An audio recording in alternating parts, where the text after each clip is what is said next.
Bonjour, David Minucci. Donc je vous fais un petit audit rapide de votre site pour vous montrer les petites choses à améliorer rapidement et qui pourraient changer un peu votre visibilité, puisque alors même si vous êtes fiscaliste, effectivement les avocats fiscalistes ont tendance à beaucoup à s'appuyer sur leur réseau, on va dire physique dans le monde réel. Le web peut aussi quand même être un gros atout et vous apporter des clients, surtout que c'est en plus des clients qui sont apportés de manière en général assez entre guillemets automatique, donc vous n'avez pas besoin de vous en occuper énormément. Donc bon, toujours bon à prendre. Bon voilà. Alors première optimisation que je vous invite à faire, c'est au niveau du titre de votre site, puisqu'actuellement c'est juste Fréour Avocat. Donc si on inspecte en fait votre site internet, donc a été fait sur Squarespace, hein, si je ne me trompe pas. Ouais, c'est marqué ici, Squarespace, ok. En fait, vous devez avoir un endroit pour éditer cette fameuse balise title qui est ici. Et donc, on a juste Fréour Avocat. Donc moi, ce que je vous conseille de mettre en titre, alors déjà c'est d'aller voir effectivement les requêtes qui sont les plus recherchées dans votre domaine, mais bon alors je l'ai fait avant hein, donc du coup j'ai l'information. Moi ce que je vous conseille de faire en titre, c'est de faire Fréour, donc ça ok, avocat, et là du coup vous pouvez mettre en, alors soit vous mettez en droit fiscal ou fiscaliste, hein, on va les voir après hein, les mots-clés les plus recherchés, mais par exemple hein, en droit, donc alors j'ai du mal à voir parce que j'ai ma caméra qui est en face, tac, voilà, donc j'ai mis Fréour avocat fiscaliste à Paris, donc on pourrait rajouter d'autres choses parce qu'en termes de longueur, vous voyez, je suis allé récupérer là un titre sur Google qui nous donne à peu près la longueur hein, pour éviter que le titre soit tronqué. Donc on voit qu'il nous reste encore de la place, donc on pourrait peut-être même rajouter d'autres mots-clés. Donc on va aller voir tout de suite les mots-clés qui peuvent être pertinents. Vous avez en fait, vous tapez dans Google planificateur de mots-clés, c'est un outil qui est totalement gratuit. Il va peut-être vous demander de créer un compte Google Ads, mais c'est un compte qui est gratuit, hein, vous n'êtes pas obligé de mettre votre carte bancaire, etc. Hein, c'est totalement gratuit. Et donc j'ai tapé juste avocat fiscaliste. Alors j'ai pas précisé Paris parce que dans un premier temps c'est bien d'avoir les mots-clés qui sont les plus recherchés au niveau national. Et après, on peut effectivement se dire, bon, on va cibler peut-être un peu plus Paris. De toute façon, vous êtes un avocat parisien. Donc normalement, un avocat parisien, il a vocation à rayonner de manière nationale. Donc effectivement, dans un premier temps, on cible les requêtes avocat fiscaliste Paris. Mais l'objectif à plus long terme, c'est quand même d'aller se positionner sur des requêtes plus larges comme avocat fiscaliste. Ce qui vous permettra de ressortir à Lille, à Marseille, à Bordeaux. Enfin voilà, bon bref. Alors on voit que la requête la plus recherchée c'est donc avocat fiscaliste, on a environ 6600 recherches mensuelles, donc ça c'est au niveau national hein. C'est vraiment c'est pas que Paris hein, c'est toutes les villes. Ensuite on a avocat fiscal, donc avocat fiscaliste, donc on pourrait très bien en fait dans le titre ici mettre Fréour avocat fiscaliste. Alors qu'est-ce qu'on a, avocat fiscal. Alors on pourrait rajouter par exemple et fiscal par exemple, bon même si ça veut dire la même chose, l'objectif c'est d'avoir les deux mots-clés qui sont les plus recherchés. Je viens de tester hein, avocat fiscaliste et avocat fiscal. Pour Google c'est la même chose. Donc bon, il n'y a pas forcément d'intérêt à avoir fiscal et fiscaliste. Bon, à voir, à déterminer, mais en tout cas voilà, ça vous donne déjà des éléments un peu de réflexion.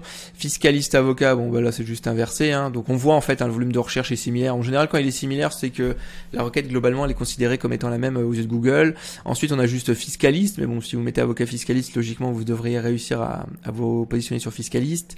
Fiscaliste conseiller fiscaliste particulier, donc là c'est un peu la même chose. La pôle de voix avocat, je suppose qu'il est connu, en tout cas il est quand même pas mal recherché sur Google, et avocat droit fiscal. Bon voilà, ça vous donne une idée en fait. Bon là bien sûr j'ai limité à 10 résultats, hein, mais vous pouvez faire les 100, et là vous avez avocat financier, enfin bon voilà, bon bah, je vous laisserai regarder un peu, mais bon l'intérêt pour vous c'est bien sûr d'être positionné sur des requêtes où il y a le plus grand nombre de recherches, et on voit qu'en plus la concurrence sur avocat fiscal, fiscalité, elle est quand même assez faible, donc il y a de la place à prendre. Alors je vous dis pas que vous allez l'apprendre très vite en 2-3 mois, ça peut mettre 6 mois, 8 mois, 9 mois, 1 an, et bon sur les requêtes les plus concurrentielles en général on est même au-dessus d'1 an, et bien sûr il faudra produire du contenu.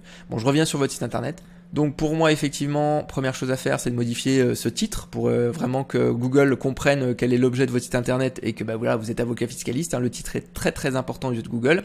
Ensuite vous avez les titres sur vos pages, donc là vous avez marqué avocat fiscaliste à Paris, donc en soi ça c'est bien, c'est juste lorsque je fais l'inspecteur donc pour aller voir la balise utilisée, c'est une balise H3, donc ça c'est quelque chose que vous pouvez modifier sur Squarespace et il faudrait mettre une balise H1, pourquoi? Parce qu'en fait c'est le premier titre que rencontre rencontre Google sur votre page. Et donc en fait Google va hiérarchiser les titres. Donc le H1 il y en a un seul par page, hein, donc c'est le titre de la page. Ensuite vous avez le H2 qui est le sous-titre juste en dessous. Donc H2 vous pouvez en avoir plusieurs, des H2. Ensuite vous avez H3, H4, H5, etc. L'objectif c'est de hiérarchiser pour tout simplement envoyer des signaux à Google en lui disant le titre de la page c'est ça, donc le sujet principal de la page c'est ça, et à l'intérieur j'ai mes H2 et donc forcément qui vont détailler le H1, et donc forcément les H2 auront moins d'importance que le H1. Donc je vous rappelle un seul H1, c'est assez facile à retenir, hein. H1 il n'y en a qu'un, H2 vous en mettez autant que vous voulez, ça il n'y a pas de souci. Et ensuite à l'intérieur des H2 ce seront des H3, à l'intérieur des H3 des H4, etc. Voilà. Du coup, effectivement, c'est bien d'aller voir les mots-clés en amont qui sont importants pour votre activité. Comme ça, vous allez pouvoir les réutiliser au sein de votre contenu. Donc là, ici, vous faites une petite présentation du cabinet. Moi, je vous encourage à la rallonger peut-être un peu plus. Au besoin, vraiment, si vous n'avez pas d'idées, etc., ce qui arrive hein, quand on crée son site web, on n'a pas toujours des idées. Pourquoi pas utiliser l'IA pour vous aider. Vous lui donnez la liste des mots-clés qui sont pertinents et vous lui demandez de réécrire le paragraphe. Et bien sûr, vous relisez derrière et vous retravaillez pour avoir quelque chose d'un peu mieux fourni.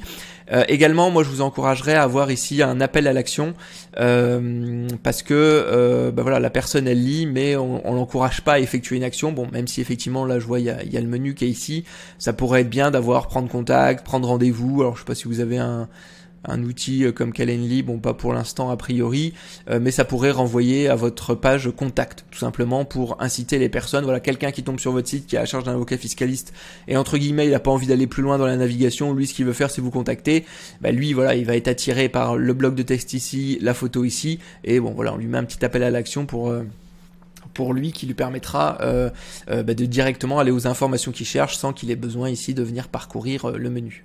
Alors ensuite, globalement sur la page d'accueil, il faudrait rajouter un peu plus de contenu. Aujourd'hui, il n'y en a pas assez. En général, une page d'accueil, on est à 1000-1500 mots. Donc ça fait en termes, par exemple, si on compare à des pages Word, en général, on est à 3 à 5 pages Word en termes de contenu. Pareil, vous pouvez vous faire aider par l'IA au besoin, parce que c'est vrai que voilà, quand on rédige son propre site, on n'a pas forcément d'idées, etc. Bon, après, vous pouvez aussi en rajouter au fur et à mesure, hein, ça n'a pas besoin d'être présent dès le lancement du site internet.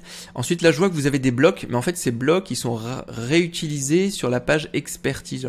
Alors c'est marqué nouvelle page, donc là il faudrait modifier l'adresse et que ce soit bien expertise. La page équipe elle c'est bien équipe. Page contact c'est bien contact, et je vais juste vérifier quelque chose au niveau des adresses. Là du coup on a un petit souci, il faudrait voir si dans Squarespace vous pouvez pas en fait forcer, alors soit créer une redirection, soit forcer en fait tout simplement pour qu'il y ait une seule adresse, parce que là aujourd'hui en fait pour Google, aux yeux de Google, la page contact il y a celle-ci et il y a celle-ci. Donc en fait pour Google il y a deux pages, et donc ça en fait ça va diviser par deux tout simplement l'autorité de vos pages aux yeux de Google, et donc le référencement naturel va se faire vous allez un peu vous faire laminer en termes de référencement naturel, puisque Google va tout diviser par deux. Donc ça c'est quelque chose qui, pareil, il faudrait faire une redirection ou voir s'il y a un petit paramètre dans Squarespace qui permet de le faire. Ensuite au niveau de votre site, alors vous êtes en HTTPS. Donc je suis dans les adresses, je continue. HTTPS, donc ça c'est bien. Donc si je mets HTTP, vous voyez qu'elle est redirigée vers la HTTPS, donc ça c'est bon. Ensuite on va faire la même chose avec le 3W, et donc là on voit effectivement que la redirection n'a pas été faite. Donc vous avez en fait le nom de domaine freour-avocat.com, donc sans le 3W qui n'est pas redirigé.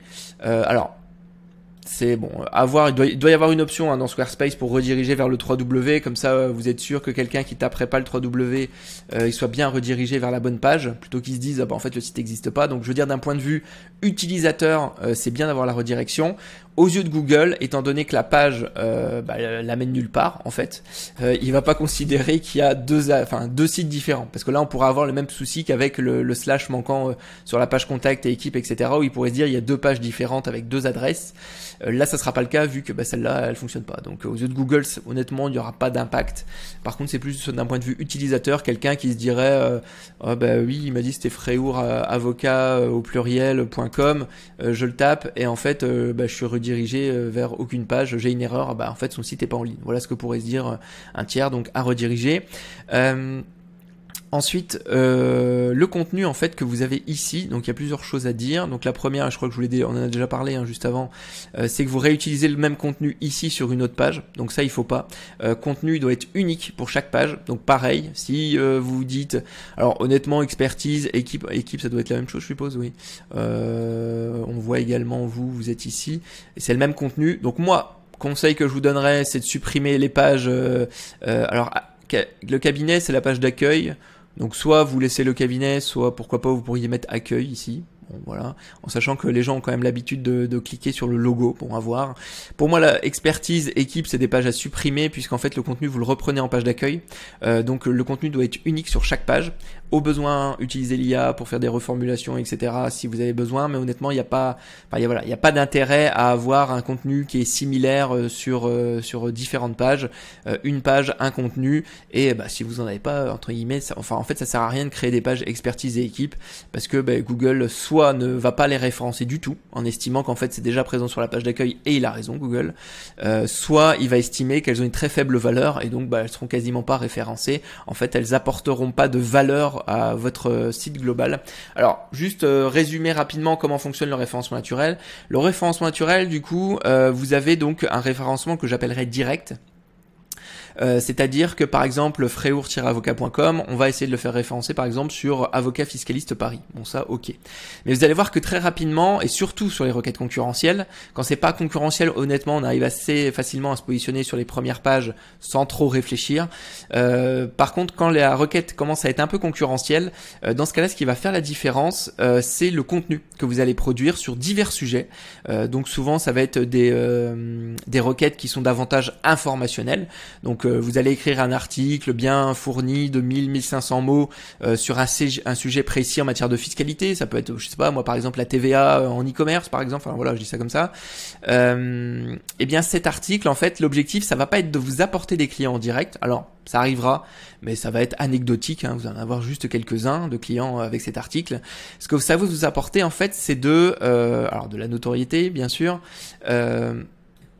Mais surtout de l'autorité. On appelle ça l'autorité en matière de référencement naturel, c'est-à-dire qu'en fait cet article il sera bien fourni, qui sera bien référencé sur la TVA en e-commerce par exemple, et bien l'objectif c'est que d'en avoir plusieurs comme ça. Alors l'idéal c'est d'en avoir 20, 30 articles comme ça très bien positionnés, et donc ce que va se dire Google, c'est tout simplement que dans la thématique de la fiscalité de manière globale, le site freour-avocat.com il est ultra pertinent, et comme il est pertinent sur ces requêtes là avec de l'information de qualité, vous allez voir qu'il va vous faire remonter sur des requêtes plus générales qui ont peut-être un aspect un peu plus transactionnel, commercial, comme avocat fiscaliste Paris, par exemple, qui est une requête là pour le coup qui est davantage commerciale puisque les gens cherchent un avocat fiscaliste à Paris.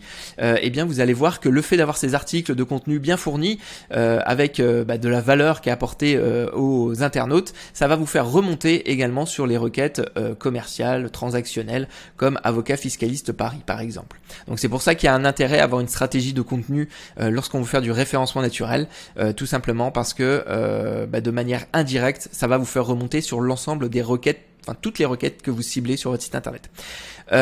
Donc ça c'était la première chose. Réutiliser donc le contenu, enfin pas de réutilisation de contenu, un contenu unique sur chaque page. Ensuite ici vous avez en fait ce qu'on appelle un accordéon.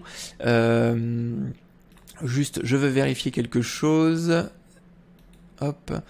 Donc, alors là par contre, je l'ai déplié, donc je vais le replier. En fait, qu'est-ce que je veux aller vérifier? Je vais aller vérifier que le contenu est existant avant qu'on le déplie. Hop. Normalement et a priori... Alors attendez, je vais mettre en pause comme ça vous évite de perdre du temps. Donc c'est bon, le contenu est bien dans le code, c'est-à-dire qu'en fait, il n'y a pas besoin d'appuyer ici pour que Google voit le code. Donc ça c'est bon, normalement en matière de référencement naturel vous arriverez à vous faire référencer. Le seul point négatif que je vois moi c'est que c'est une liste de tirets, donc l'idéal ce serait vraiment d'avoir des paragraphes un peu plus détaillés sur les divers points que vous abordez. Parce qu'encore une fois, Google préfère du contenu un peu plus précis, fourni, etc.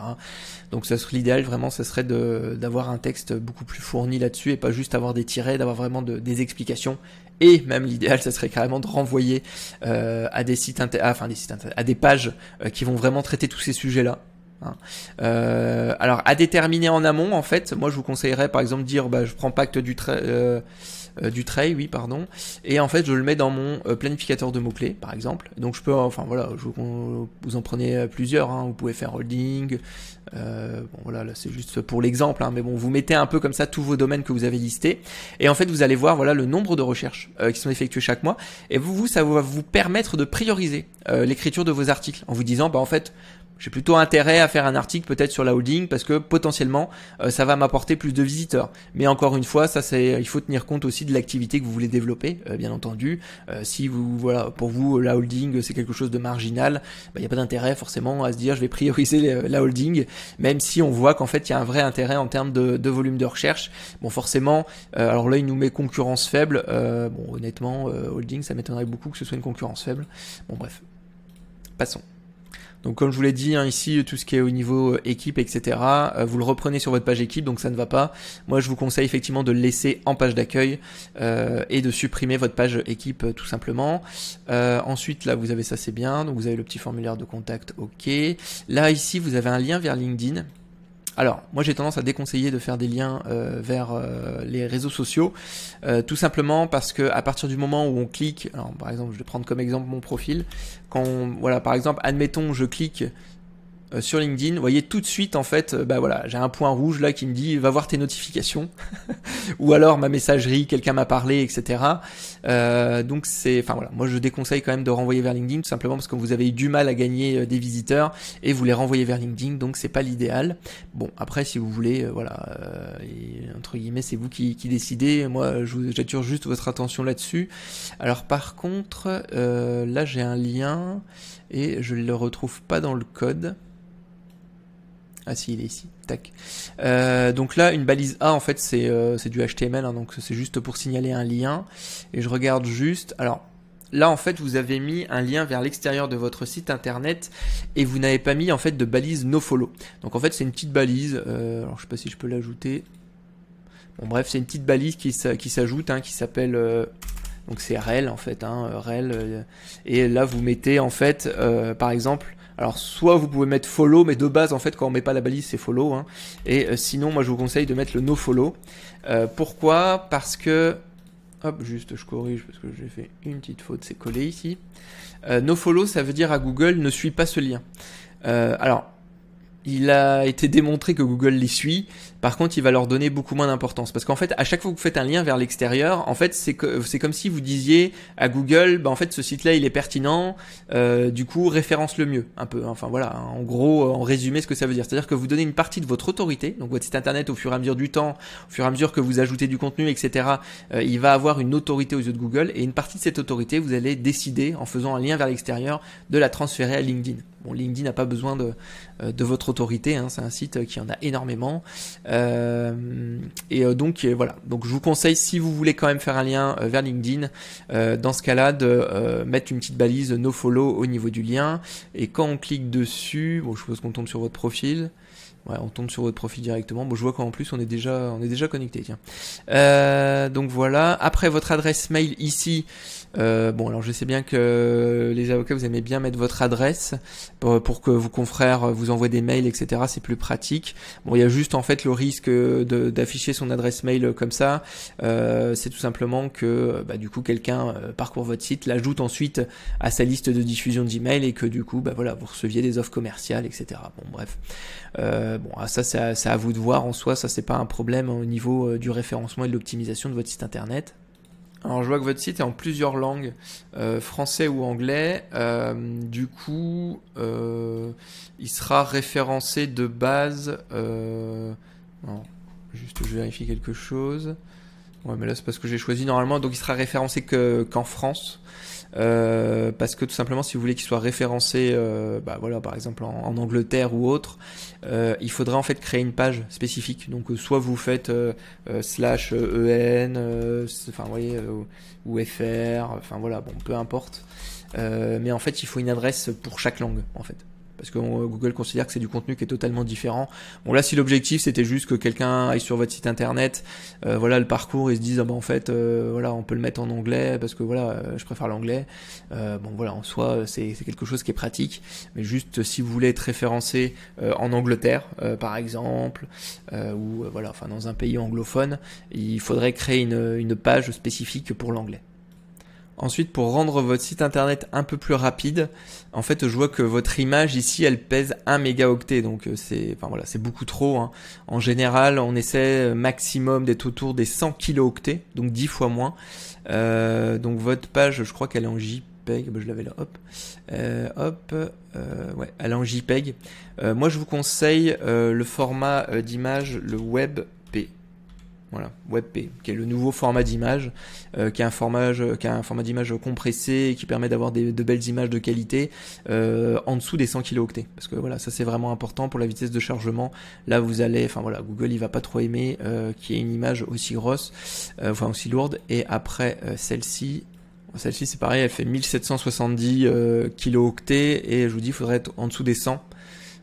Donc voilà, à rectifier, soit rectifier au niveau de la taille, puisqu'en fait quand j'ouvre ici l'image, vous voyez, en fait elle est énorme l'image. Sur votre site vous n'avez pas besoin, vous voyez, elle est pas si grosse, donc déjà réduire peut-être la taille au niveau des dimensions et ensuite la basculer au format WebP, ce qui vous permettra d'avoir des images beaucoup plus légères et donc votre site chargera beaucoup plus vite. Et ensuite vos images, en fait, donc je me balade dans le code là, hein. Donc vous voyez IMG pour image, en fait elles n'ont pas de balises alt et title, alors il faut les deux. Ces balises là, alors là on voit alt, mais vous voyez elle est, c'est chiant, j'ai le truc qui se met devant. Je sais pas si vous voyez ici à alt, et normalement on devrait avoir égal, et on devrait avoir quelque chose entre guillemets, et en fait c'est pas renseigné. Donc alors si je sais pas si title on peut l'avoir sur Squarespace, mais normalement oui, hein, c'est quelque chose de base. Ça serait bien d'avoir les deux. Et du coup, quel est l'objectif? C'est de décrire en fait ce que montre l'image. Donc bon, voilà, petite astuce en matière de référencement. Sur votre image, sur votre photo. Bah moi honnêtement je mettrais prénom, votre nom et en précisant avocat fiscaliste Paris, voilà, comme ça on a à la fois voilà, on décrit effectivement ce qu'elle montre vous et également on a les mots clés qui sont à l'intérieur. Et pareil pour ici, vous pourriez mettre Paris fiscaliste par exemple. Du coup on a à la fois, ça montre une image, une photo de Paris et on a le fameux mot fiscaliste aussi également à l'intérieur. Donc voilà en résumé pour votre site internet. Donc le gros point négatif de votre site en termes de référencement naturel, ça reste en fait le contenu, c'est-à-dire qu'il y a un manque de contenu. Ensuite, je voulais terminer par votre fiche Google établissement. Alors, il faut que je la retrouve. Hop, elle est ici. Alors, je vais juste faire voilà, avocat fiscaliste Paris, comme ça on voit en fait les autres, enfin ceux qui s'affichent, donc on voit en fait là 95, 85, 38 avis. Donc là le nerf de la guerre pour apparaître ici clairement, c'est le nombre d'avis. Alors vous avez un seul avis pour l'instant, donc ce serait bien voilà d'inciter vos clients à déposer un avis. Donc soit voilà, je sais pas moi par exemple des fois vous avez peut-être des appels ou des choses que vous faites, des petits conseils que vous donnez et que vous pouvez pas facturer, etc. N'hésitez pas à leur demander de déposer un avis parce que ça a une vraie plus-value. En fait vous voyez bien que quand on tape avocat fiscaliste Paris, la première chose qui ressort c'est les fiches Google établissement. Donc là clairement ça apporte du trafic, ça apporte des clients. Donc voilà, il faudrait se positionner là-dessus. Donc première chose, les avis. Si vous aimez pas demander des avis, automatisez la demande d'avis. Comme ça, vous n'avez pas besoin de vous en occuper. Ensuite, deuxième chose à optimiser. Là, on voit que lui, par exemple, il y a pensé. Il a mis avocat fiscaliste dans le titre. Lui ici, alors son titre, vous voyez, il est trop long, donc il est tronqué. Donc ça, il faut essayer de pas avoir des titres trop longs, ou en tout cas que les mots-clés les plus importants ne soient pas tronqués. Après, le titre, il peut déborder, ça, peu importe. C'est pas important. Par contre, il faut essayer d'avoir les mots-clés les plus importants au début. Et donc, vous, par exemple, vous avez mis Fréour avocat. Donc, moi, je vous conseillerais de mettre Fréour avocat, fiscaliste. Alors, Paris, il n'y a pas besoin de le mettre parce que vous avez une adresse à Paris. Donc, ça, c'est inutile, ça sert à rien. Vous êtes dans la bonne catégorie, par contre, avocat fiscaliste à Paris. Donc, ça, c'est très bien.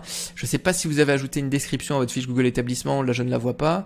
Et également, au niveau des photos, n'hésitez pas à en ajouter davantage. Vous avez mis que votre logo, mais mettez également votre photo. Et qu'est-ce que j'allais dire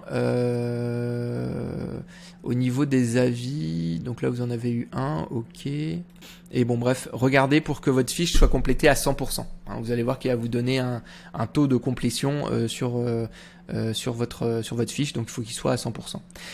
Enfin, dernière chose que je voulais aborder avec vous, c'était n'hésitez pas à produire des vidéos, vidéos de présentation du cabinet, vidéos par rapport à un article, etc. Parce que le référencement naturel est toujours, Google a toujours tendance à privilégier les vidéos qui sont hébergées sur YouTube, hein, qui appartient à Google. Donc voilà, il y a un vrai intérêt. Bon voilà, j'espère en tout cas que ça vous a aidé et que vous pourrez mettre en place quelques recommandations que j'ai faites. Si vous avez besoin de mon aide, etc., n'hésitez pas à me contacter, on en discutera. Et si vous avez apprécié en tout cas cette vidéo, n'hésitez pas à me laisser un avis parce que ça m'aide énormément. Merci beaucoup, à bientôt, au revoir.